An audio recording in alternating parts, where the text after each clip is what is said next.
Assalamualaikum warahmatullahi wabarakatuh. Waalaikumsalam warahmatullahi wabarakatuh. Alhamdulillahi rabbil alamin. Wassalatu wassalamu ala ashrafil anbiya'i wal mursalin Sayyidina wa maulana Muhammadin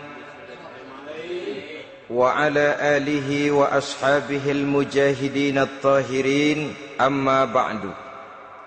Saudara-saudara kaum muslimin seiman dan sekeyakinan yang berbahagia, pada suatu hari seketika sedang berkumpul dengan para sahabat, Rasulullah pernah memberikan peringatan. Beliau bersabda, yushiku an tada'a alaikumul umamu kama tada'al akalatu ala qas'atiha. Pada suatu saat nanti akan datang di tengah-tengah kamu, wahai umat Islam, di mana orang-orang lain di sekeliling kamu akan bersatu mengerubungi kamu seperti bersatunya orang-orang mengerubungi makanan di atas meja hidangan. Akan datang satu saat nanti di mana kondisimu dikepung sedemikian rupa, yang barat mau menerkam, yang timur mau menghantam, yang selatan mau menginjak-injak, yang utara pun akan menjelajah. Kondisimu seperti makanan di atas meja hidangan. Sebagian sahabat merasa heran dan terkejut, lalu mereka bertanya, amin qillati nahnu yawma izin ya Rasulullah? Apakah jumlah kami pada waktu itu sedikit ya Rasul? Kami sampai dikepung sedemikian rupa? Beliau menjawab, bal antum yawma izin katsir. Sama sekali tidak. Kamu tidak sedikit pada saat itu. Bahkan jumlahmu sangat banyak. Kamu adalah mayoritas. Walakinnakum ghusa'un ka ghusa'is sail. Tetapi keadaanmu saat itu persis seperti buih di lautan. Banyak tetapi centang perenang. Banyak tetapi tidak punya daya dan kekuatan. Banyak tapi dipermainkan gelombang lautan, dihempaskan ke tepian pantai tanpa punya makna dan arti. Kondisimu pada saat itu kuantitas yang tanpa kualitas, sehingga orang lain enak saja mengepung kamu. Akidahmu didangkalkan, dibanjiri dengan peradaban dan kebudayaan yang menjauhkan dari agama. Dari segi maksiat dan munkarat seluruhnya mengepung sampai kita melepaskan nilai-nilai Islam kita ini. Dan celakanya, sambung beliau, wal yanzi'anna fi qulubi aduwikumul mahabata minkum. Akan dicabut kehebatanmu di mata musuh-musuhmu. Sehingga pada saat seperti itu orang lain memandangmu umat Islam enteng saja, remeh saja, tidak ada apa-apanya. Sudahlah, pokoknya umat Islam sikat saja. Umat Islam enteng, umat Islam kecil, umat Islam tidak ada apa-apanya. Alangkah ironinya, alangkah menyedihkannya, memilukan dan sekaligus memalukan. Umat yang mayoritas ini dipermainkan oleh yang minoritas. Umat yang jumlahnya terbesar, terbanyak, bahkan konon menurut catatan sampai 90%, tapi dipermainkan oleh mereka kelompok-kelompok kecil ini. Wal yakzifanna fi qulubikumul wahn. Pada saat itu di hatimu dicampakkanlah penyakit wahan. Sahabat kemudian bertanya, wa mal wahnu ya Rasulullah? Apakah penyakit wahan itu ya Rasul? Beliau menjawab, hubbud dunya wa karahiyatul maut. Penyakit wahan itu tidak lain hubbud dunya wa karahiyatul maut. Terlalu cinta kepada dunia dan terlalu takut kepada mati. Materialistis dan takut resiko. Dua penyakit inilah yang menyebabkan walaupun umat ini mayoritas, tapi dipermainkan oleh yang minoritas. Walaupun dia golongan terbesar, tapi nasibnya seperti makanan di atas meja makan. Dari segala macam penjuru mau menghantam dia. Saudara-saudara kaum muslimin yang berbahagia, ini merupakan analisa sosial bahwa pada satu saat nanti akan terjadi di tengah-tengah umat di mana kita dihantam dan diserbu dari segala macam penjuru.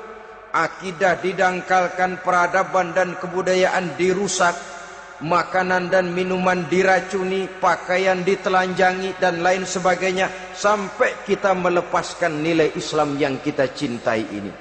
Kondisi sosial ini satu saat akan datang kepada kita. Demikian analisa dan peringatan dari Rasulullah sallallahu alaihi wasallam. Marilah sekarang kita melihat, adalah benar bahwa di zaman sekarang kita insya Allah tidak akan mengalami perang Badar sehebat yang pernah dialami oleh Rasul dan para sahabatnya. Tetapi sesungguhnya perang yang kita hadapi di zaman sekarang ini tidak kalah hebatnya dengan perang Badar, tidak kurang dahsyatnya dengan perang Uhud, tidak kurang ngerinya dari perang Khandaq. Hanya saja yang kita hadapi sekarang ini bukan ujung pedang, bukan ujung tombak, bukan ujung panah. Yang kita hadapi sekarang ini adalah perang akidah, perang ideologi, perang mempertahankan keyakinan. Yang kalau kita kalah sekarang, kita memang masih beragama, tetapi anak kita, cucu kita, generasi yang akan hidup 5, 10, 20, 30 tahun yang akan datang, wallahu a'lam bissawab. Islam, saudara-saudaraku, tidak mungkin hilang dari dunia. Tetapi tidak mustahil Islam gulung tikar dari desa kita.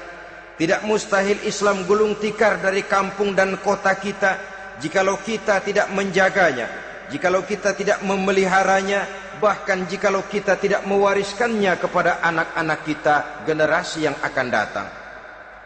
Marilah kita mengingat sejenak bagaimana Islam di Spanyol yang pernah jaya, pernah mewarnai daratan Eropa, dan yang sekarang hanya sekedar tinggal ceritanya saja. Ini pernah diperingatkan oleh Rasul dalam satu hadis, sayati ala ummati zamanun la yabqal Islam illa ismun wala minal Quran illa rasmun. Akan datang satu masa di tengah umatku di mana pada masa itu Islam ada tapi hanya tinggal sekedar namanya saja, dan Quran pun ada tapi cuma sekedar tinggal tulisannya saja.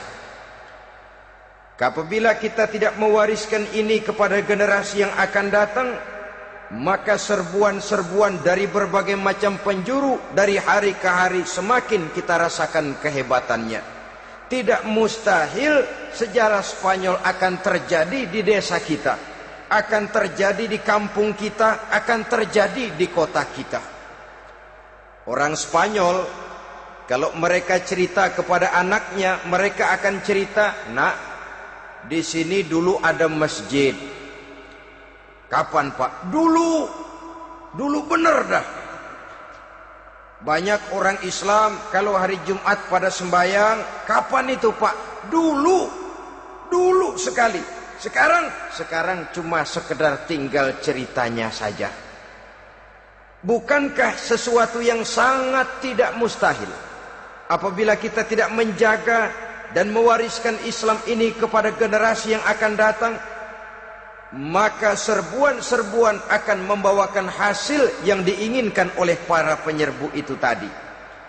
Kita sudah menjadi umat yang mayoritas, tetapi umat yang mayoritas ini menurut Rasul dikepung sedemikian rupa, akidahnya didangkalkan, peradaban dan kebudayaannya ditekan sedemikian rupa, kehidupan sosialnya dibuat individualis.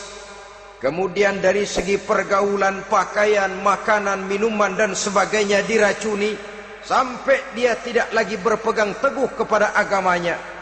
Dan dikala itu hilang kehebatan umat ini di mata musuh-musuhnya.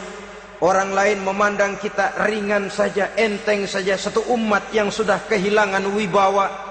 Padahal konon kabarnya kita mayoritas, tapi enak saja dikutak-kutik orang lain. Dan dikala itu di hati kita merajalela penyakit uahan. Penyakit uahan itu apa? Pertama, hubbud dunia, terlalu cinta kepada dunia. Terlalu cinta kepada dunia yang menyebabkan kita lupa akan tanggung jawab dan kewajiban, lupa meneruskan dan mewariskan Islam kepada generasi yang akan datang. Kita berlomba hanya untuk mengejar dunia dan seluruh isinya, baik dia bernama material, baik dia bernama seksual, baik dia bernama pangkat, jabatan dan kedudukan. Berlomba-lomba kita di dalamnya sampai tercampaklah penyakit hubbud dunia di dalam hati ini. Berurat dan berakar dunia itu, sulit dan berat kita berpisah daripadanya. Akibatnya kemauan untuk berbuat demi dan atas nama agama sangat sulit terwujud di dalam kehidupan ini. Yang kedua, karahiyatul maut, terlalu takut kepada mati. Baik mati ajal, mati dalam artian yang sebenarnya, baik mati usahanya, baik mati karirnya, baik mati pangkat dan jabatannya. Sehingga dengan demikian akibatnya jatuhlah kita menjadi umat yang kehilangan wibawa di mata orang lain. Saudara-saudara kaum muslimin rahimakumullah, saya katakan tadi, perang yang kita hadapi di zaman sekarang adalah perang akidah. Perang menghadapi peradaban dan kebudayaan yang menghancurkan moral daripada anak-anak kita. Perang menghadapi banjirnya maksiat dan munkarat. Yang di tengah-tengah itu, di samping berkewajiban menjaga diri dan keluarga, kita pun juga berkewajiban menjaga anak-anak kita, generasi yang akan datang, mengarahkan dan mendidik mereka sesuai dengan yang dikehendaki oleh Allah Subhanahu wa ta'ala. Oleh sebab itu, pada pertemuan kali ini yang akan saya bicarakan ialah bagaimana idealnya seorang muslim lebih dahulu memberikan pendidikan kepada anak-anaknya. Di tengah satu situasi dan kondisi di mana serbuan datang silih berganti melanda dan menghantam umat Islam, kemana anak-anak kita ini harus kita arahkan? Karena kita orang tua mempunyai tanggung jawab. Anak adalah amanah, menyia-nyiakan amanah adalah dosa, dan dosa itu merupakan satu dosa yang besar. Bahkan orang tua bisa saja masuk neraka kalau tidak bertanggung jawab tentang anak-anaknya. Satu riwayat menjelaskan ada orang soleh, ngajinya cukup, solatnya cukup, puasanya cukup, zakatnya cukup, di mana ada majelis taklim hadir, baca Quran hobi, fitnah orang tidak pernah. Di akhirat setelah disidang dia ternyata lebih banyak kebaikannya daripada kejahatannya, maka dia pun diperintahkan dan dipersilahkan masuk ke dalam surga. Giliran anaknya disidang, biang okem nih anak. Ditanya, siapa Tuhanmu? Tidak tahu. Siapa nabimu? Ente nyaho. Apa kitabmu? Ora gelem. Kamu pernah sholat? Tidak. Zakat? Tidak. Puasa? Tidak. Judi? Hobi. Zina? Tiap malam. Mabuk? Berat. Wah, brengsek kamu. Kebaikan tidak ada barang sedikit pun, sementara kesalahan dan dosa berlipat ganda. Kamu neraka. Anak ini protes. Benar, saya tidak kenal siapa Tuhan saya. Saya tidak tahu siapa Nabi saya. Saya tidak tahu kitab suci dan kiblat saya. Saya tidak sholat, tidak zakat, tidak puasa. Tiap malam saya judi, saya zina, saya mabuk. Tapi saya kerjakan semua itu karena saya tidak tahu dan orang tua saya tidak pernah memberitahu saya. Dia enak-enakan hadir di majelis taklim, saya nyekek botol, didiemin saja. Dia enak-enakan baca Quran, saya zina, didiamkan saja. Saya bukan tidak mau, orang tua saya sama sekali tidak pernah mendidik saya. Dia mau benar sendiri.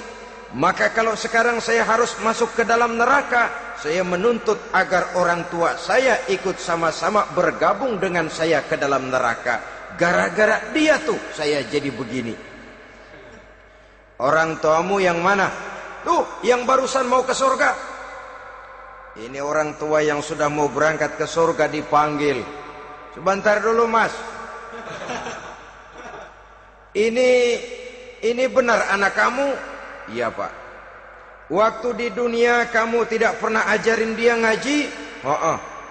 Sampai dia tidak kenal Tuhannya, tidak kenal nabinya, tidak kenal kiblat dan kitab sucinya? Iya, Pak. Dia tidak sholat, kamu diamkan saja. Dia tidak puasa, tidak zakat, kamu bersikap masa bodoh. Bahkan dia judi, dia zina, dia mabuk, kamu pun berdiam diri saja. Iya, Pak. Tahukah kamu bahwa anak ini adalah amanah? Menyia-nyiakan amanah artinya khianat, dan khianat adalah dosa yang sangat besar. Kamu tidak bertanggung jawab, maka kamu, anakmu gabung ke dalam neraka. Saudara-saudara kaum muslimin rahimakumullah, itu sebabnya Allah pesan benar-benar, ya ayyuhalladzina amanu qu anfusakum wa ahlikum nara. Hai orang-orang yang beriman, jaga dirimu dan keluargamu, istri, anak, orang-orang yang menjadi tanggung jawab dan kewajiban kita, jaga dan pelihara mereka dari api neraka.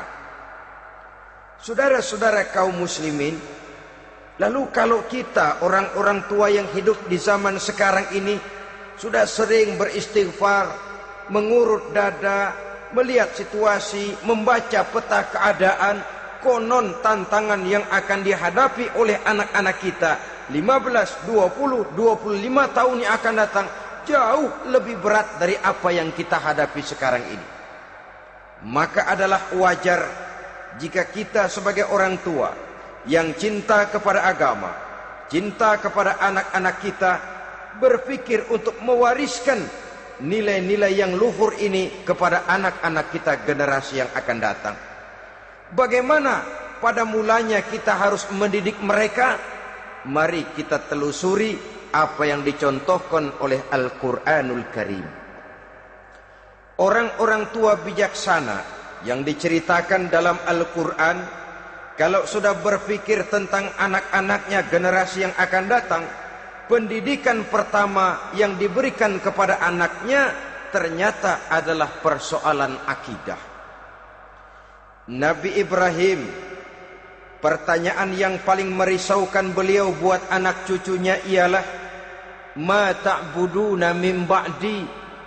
Saudara bisa lihat surah Al-Baqarah ayat 133. Anak-anakku, kalau pada satu saat nanti aku, ayahmu ini sudah tidak ada lagi, meninggalkan kamu semua, meninggalkan kehidupan dunia ini, ma ta'buduna min ba'di, apa yang akan kamu sembah nak kalau ayah sudah tidak ada lagi?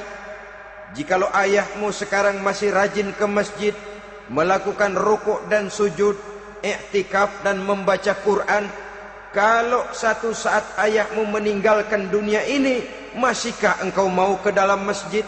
Masihkah engkau rukuk dan sujud? Masihkah engkau i'tikaf?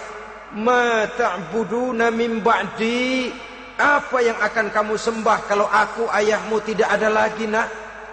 Ditanamkan bukan hanya keyakinan bertauhid, sekaligus juga menyembah kepada Allah yang kita yakinkan dengan tauhid itu tadi.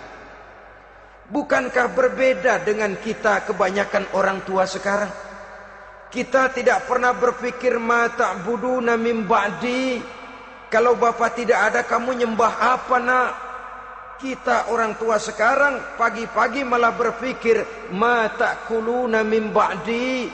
Kalau bapak enggak ada, kamu nanti makan apa, nak? Bukan nyembah apa yang kita pertanyakan, bukan nyembah apa yang kita khawatirkan, makan apa, nak? Maka yang dicari lalu sekolah-sekolah yang bonafit, yang tidak peduli apakah itu merusak imannya, mematikan akidahnya, menghancurkan keyakinannya. Yang penting ada jaminan hari depan bisa dapat lapangan kerja. Akibatnya berduyun-duyun orang-orang tua muslim menyekolahkan anaknya di sekolah-sekolah yang bukan Islam, yang nyata-nyata membahayakan akidahnya. Dididik dengan kultur dan budaya yang bertentangan dengan nilai-nilai agamanya. Bukankah ini berarti merelakan anak untuk dikafirkan? Bukankah ini artinya menyerahkan anak untuk ditulis menurut selera para pendidik yang tidak sesuai dengan nilai akidah yang dimilikinya? Mengapa kita tidak berpikir seperti Nabi Ibrahim yang sebelum memberikan pendidikan kecerdasan, sebelum pendidikan matematika, IPS, PSPB dan disiplin ilmu lainnya, yang pertama ditanamkan, ma ta'buduna min ba'di. Kalau ayahmu tidak ada, kamu menyembah apa, nak? Menyembah Allah apa nanti malah menyembah harta? Menyembah Allah apa nanti malah mendewa-dewakan pangkat dan jabatan? Menyembah Allah apa malah nanti menyembah alam? Itu yang dikhawatirkan Nabi Ibrahim kepada generasi yang akan datang. Dan itu saudara-saudara yang seharusnya mengkhawatirkan kita kepada anak-anak kita, generasi yang akan datang. Lihatlah serbuan akidah di zaman sekarang ini. Dimanfaatkan kemiskinan kita umat Islam. Diberikan kita tawaran berupa beras, pakaian, obat-obatan, kalau perlu beasiswa, asal bisa melepaskan keislaman kita ini. Bertahap, sedikit demi sedikit, step by step, shibran bi shibrin wa zira'an bi zira'in. Dan harus saya ingatkan, orang di zaman sekarang tidak mungkin menghantam Islam secara frontal. Tidak mungkin menghantam Islam terang-terangan, apalagi mengerahkan satuan militer. Tidak. Orang berhitung bagaimanapun kondisi dan kualitasnya umat Islam, mereka masih punya satu modal penting, fanatisme agama.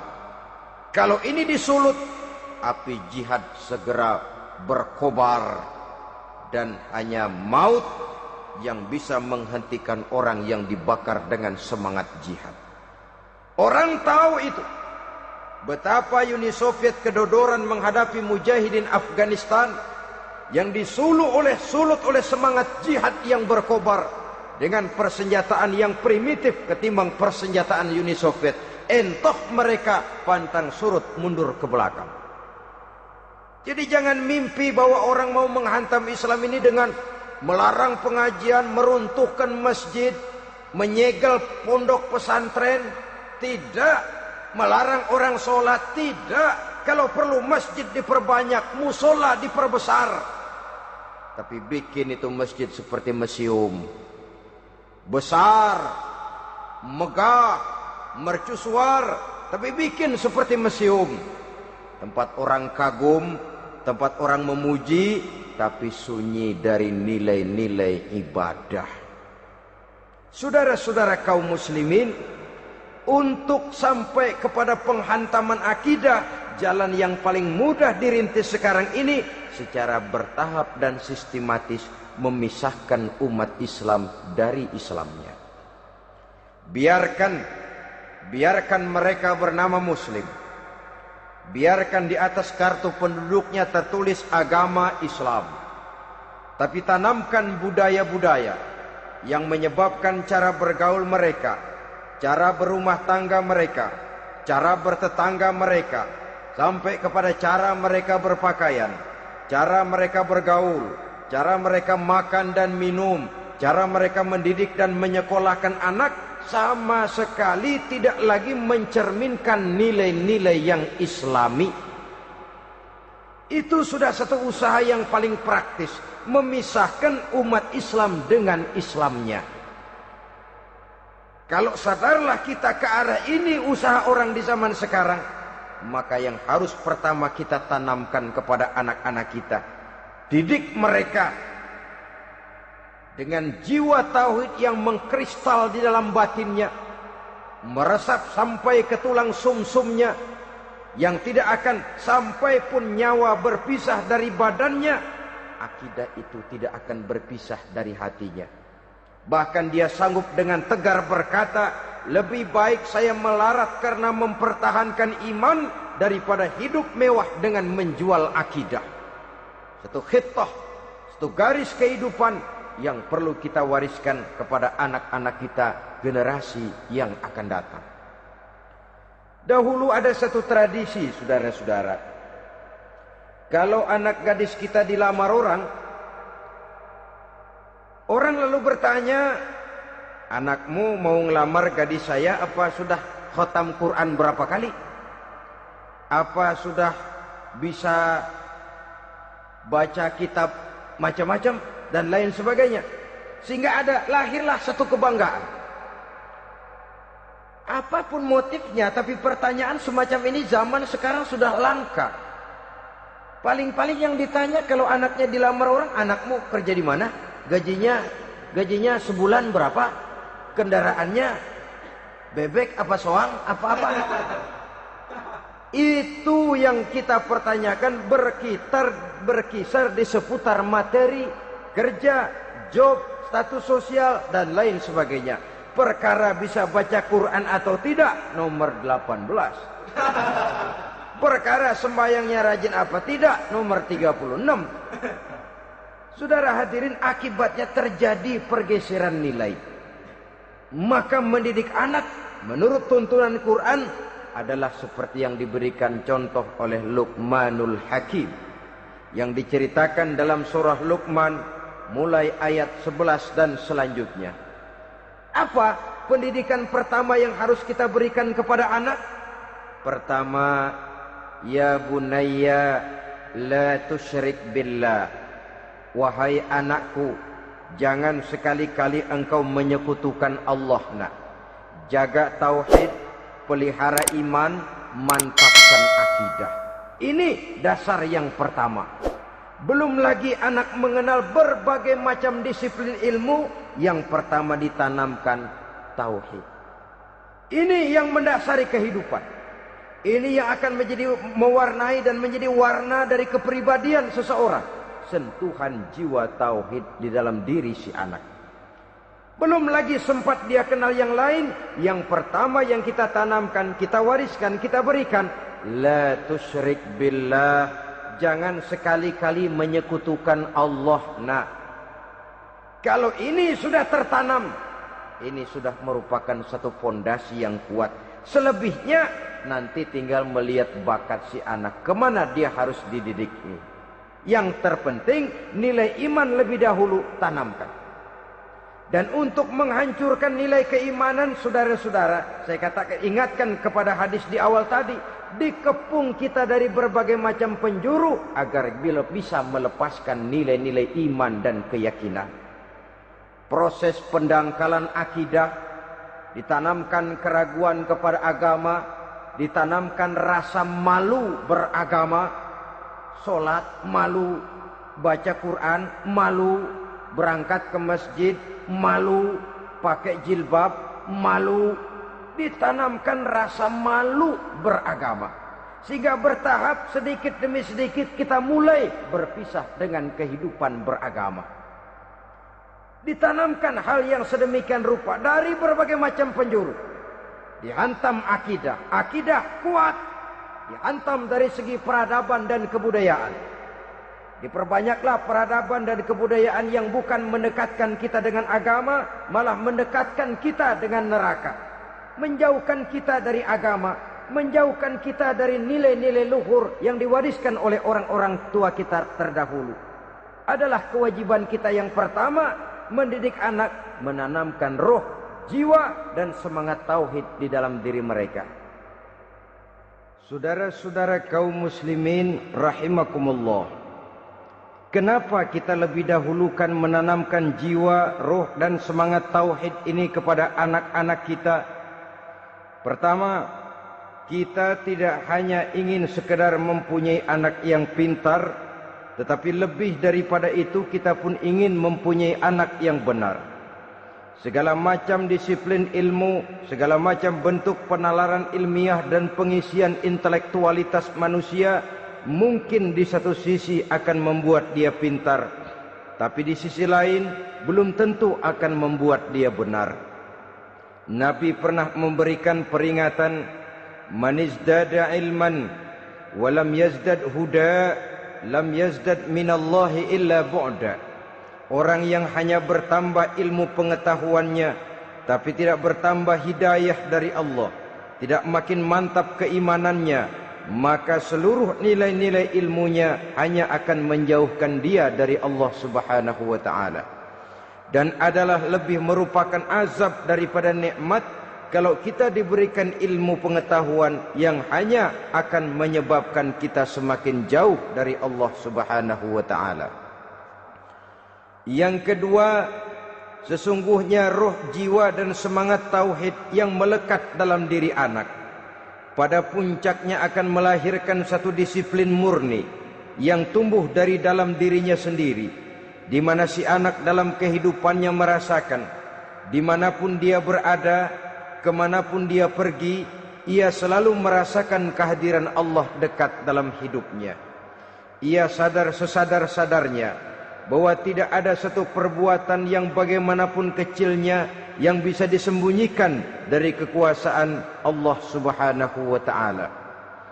Yang ketiga, dengan penanaman roh, jiwa dan semangat iman ini, maka diharapkan anak-anak nanti pada pertumbuhannya sanggup mengendalikan hawa nafsunya. Dengan kata lain, bahwa penanaman jiwa tauhid, penanaman roh dan semangat keimanan ini merupakan kondisi dasar yang harus dilakukan sebelum yang lain-lainnya. Kemudian pendidikan kedua yang diberikan oleh Al-Quran melalui contoh dan model dengan Luqmanul Hakim ini, setelah menanamkan tauhid, ditanamkanlah kepada si anak ini rasa hormat kepada orang tuanya. Wa wassaynal insana biwalidayhi, dan kami wasiatkan kepada manusia untuk berbakti kepada ibu bapaknya. Hamalathu ummuhu wahnan ala wahnin, karena ibunya telah mengandungnya dengan kepayahan di atas kepayahan. Maksudnya dengan kepayahan dan kelelahan yang berlipat ganda. Sehingga ketika Rasul ditanyakan orang, "Ya Rasul, siapa yang paling harus saya taati di dunia ini?" Beliau menjawab, "Ibumu." Kemudian, "Siapa lagi ya Rasul?" "Ibumu." Setelah itu, "Siapa lagi ya Rasul?" "Ibumu." Dan kemudian, "Siapa ya Rasul?" "Bapakmu." Ibu, ibu, ibu, bapak. Bahkan al-jannatu tahta aqdamil ummahat, surga berada di bawah telapak kaki ibu. Bagaimana menanamkan rasa hormat kepada orang tua di hati anak? Tentu yang pertama, bagaimana orang tua bisa memberikan keteladanan. Marilah kita sebagai orang-orang tua ini menyadari bahwa sebelum anak kenal sekolah dasar, sebelum anak kenal TK, ibtidaiyah, sanawiyah sampai kepada perguruan tingginya, yang pertama dia kenal adalah lingkungan rumah tangganya, gurunya adalah ibu bapaknya. Di sini berlakulah apa yang dinamakan keteladanan. Keteladanan jauh lebih berhasil daripada sekedar teori-teori yang muluk. Keteladanan jauh lebih berhasil daripada berbagai macam indoktrinasi dan penataran. Kurangnya keteladanan akan menyebabkan anak mencari pola.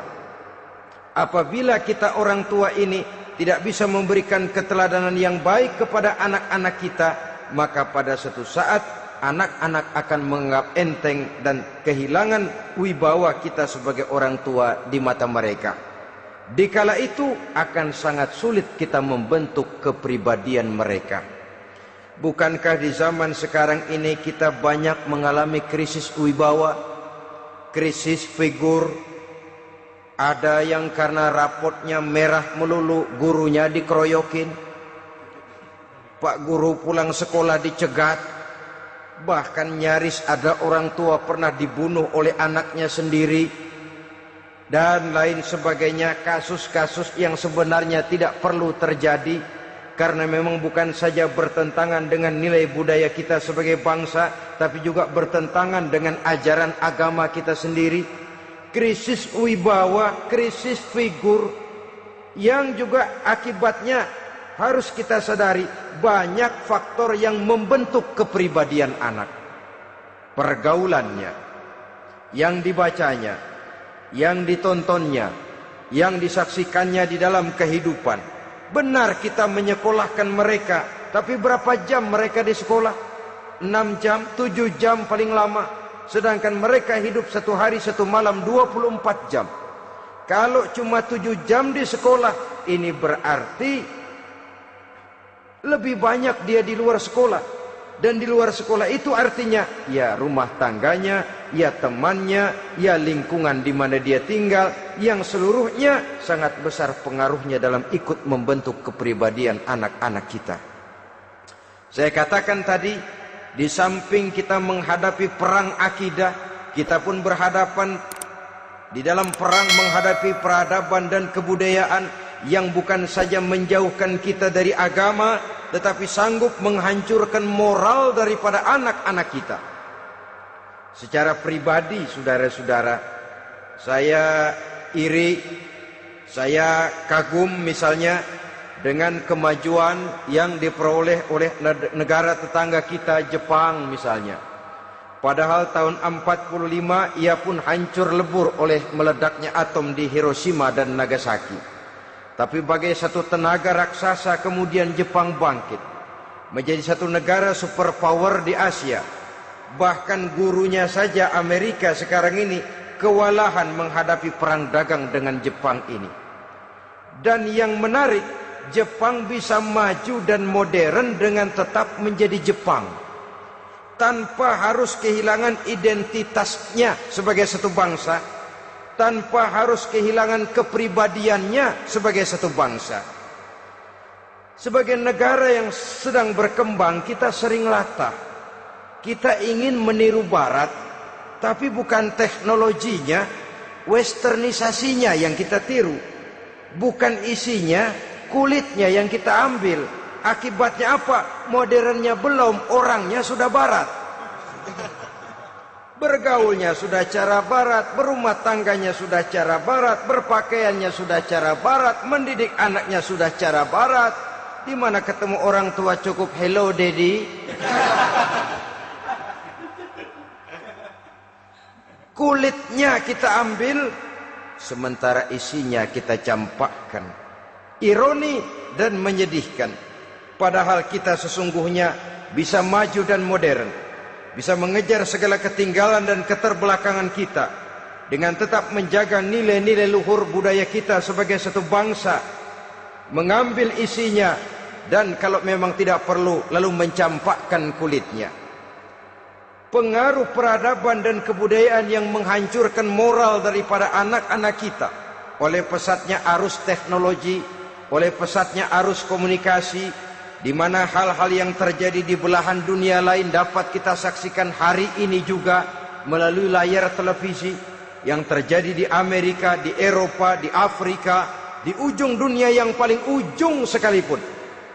Di ujung dunia yang paling ujung, hari ini kejadian, hari ini sudah bisa kita saksikan.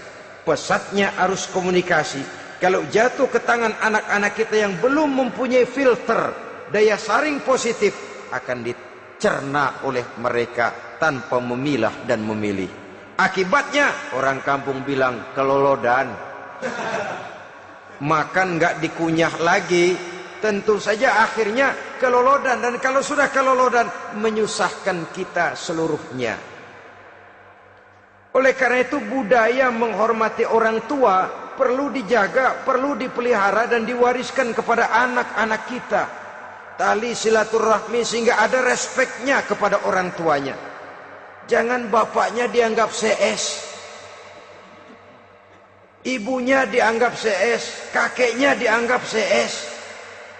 Hilang rasa respek, hilang rasa menghormati. Sementara orang tua sendiri tidak bisa memberikan keteladanan, kurang mendapat perhatian dan lain sebagainya.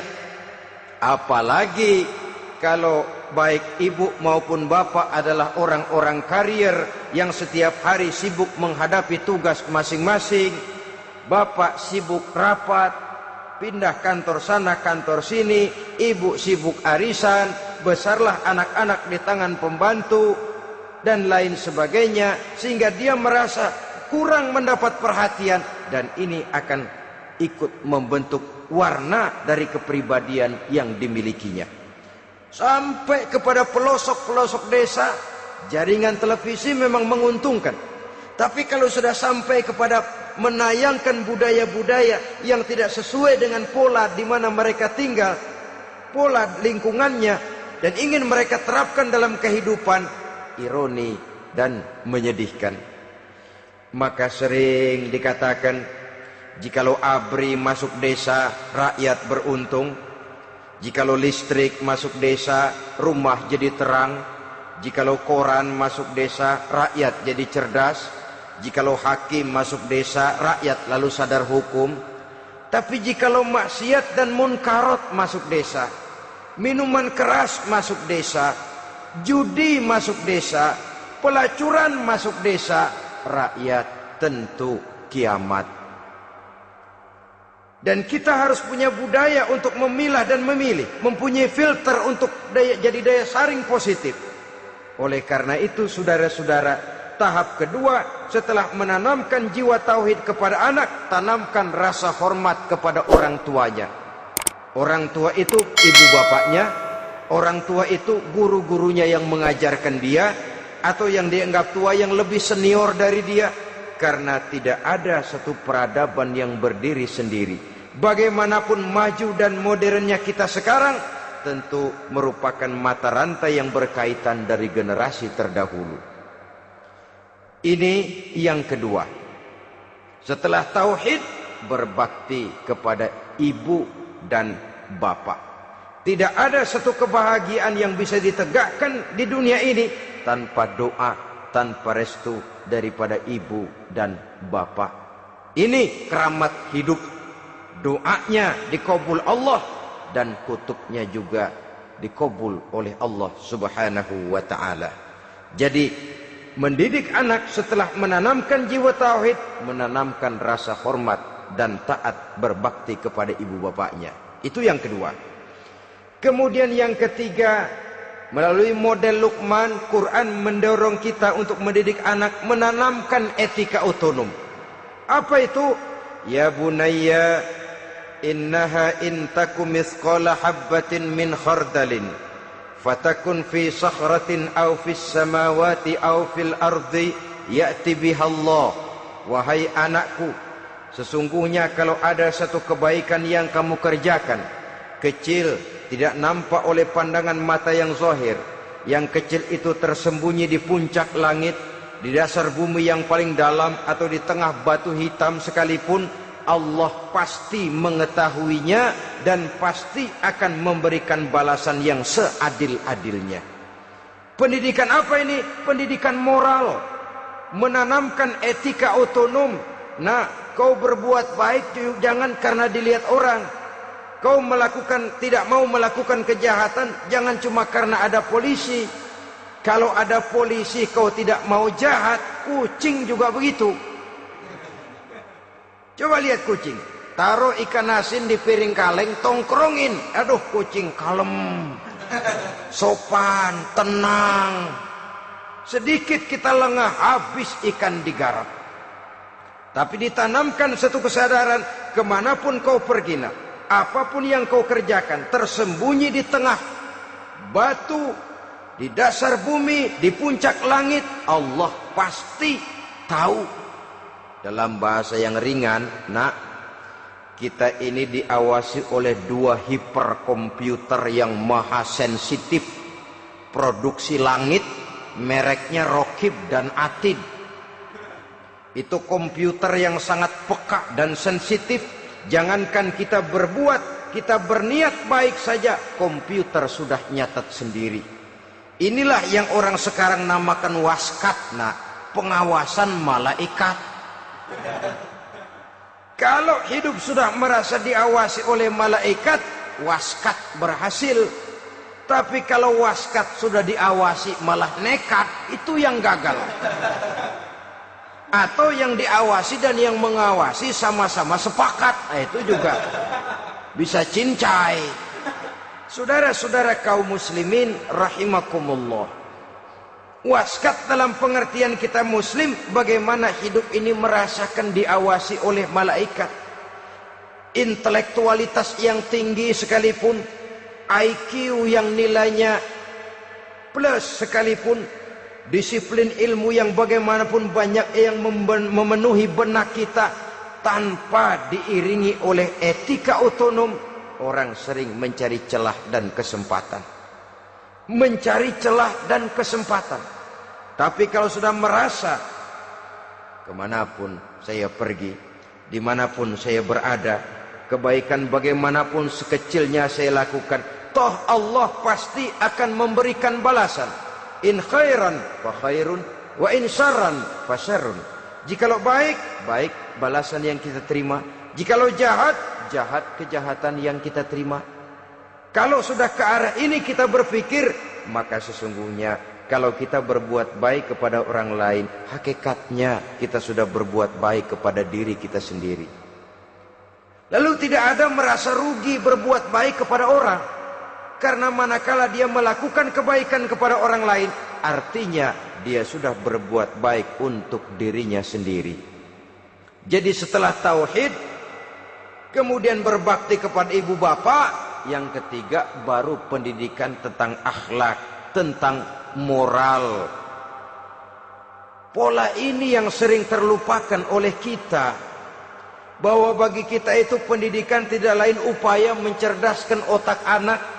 Jangan sampai sebab ini kelihatannya pembangunan makin maju, persaingan hidup makin tajam, tensi ekonomi semakin tinggi, sementara jumlah tenaga kerja dengan lapangan kerja yang tersedia jauh dari mencukupi. Jikalau tidak membekali anak dengan pendidikan yang menunjang lapangan pekerjaan, orang tua khawatir, takut sekali anaknya jadi gelandangan. Dikhawatirkannya kehidupan dunia ini, sementara dia lupa kalau anaknya bisa jadi gelandangan di akhirat. Padahal selama-lamanya gelandangan di dunia paling seumur manusia itu 60 tahun, 70 tahun lah umur orang sekarang. 70 itu sudah luar biasa itu. Tapi kalau harus menggelandang di akhirat, menjadi gelandangan di akhirat, alangkah menyedihkannya. Apakah akan kita korbankan satu kehidupan yang langgeng, abadi, cuma karena tertipu oleh fata morgana dan kamuflase? Kita korbankan yang sedikit, kita korbankan yang besar karena kita memilih yang sedikit.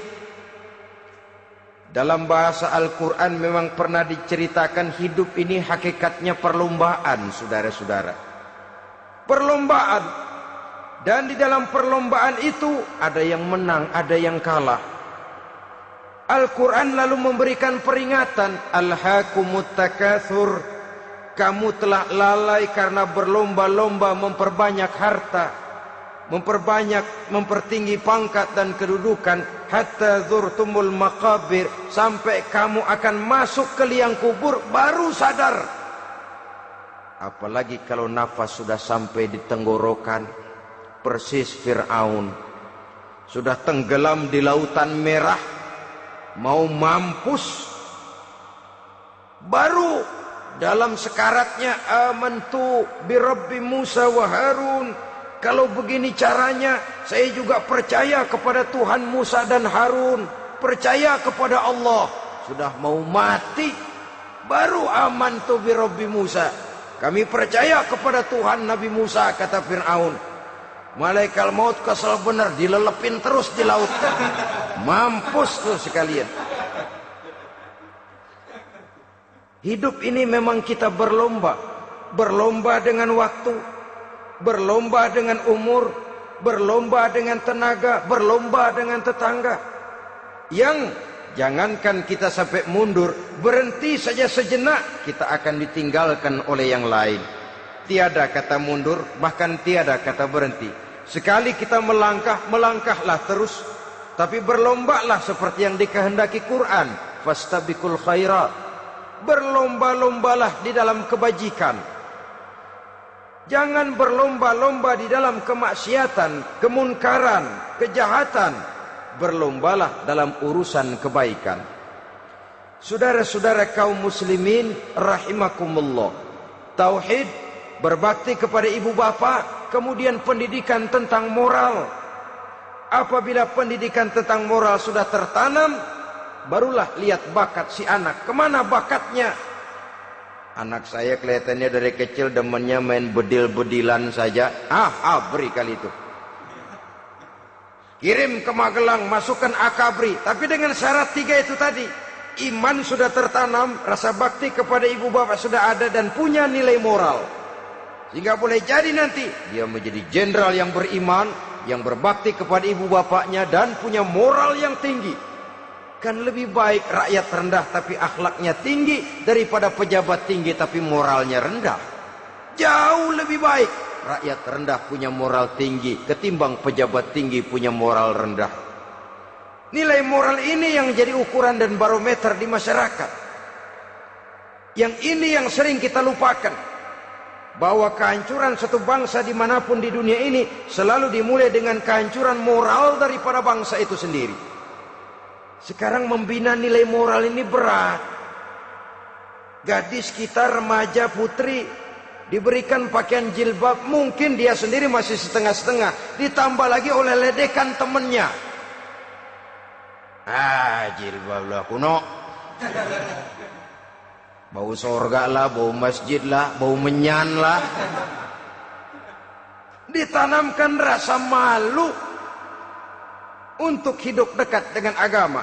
Kalau moral semacam ini sudah tertanam, sedikit demi sedikit kita mulai mengucapkan selamat tinggal kepada agama.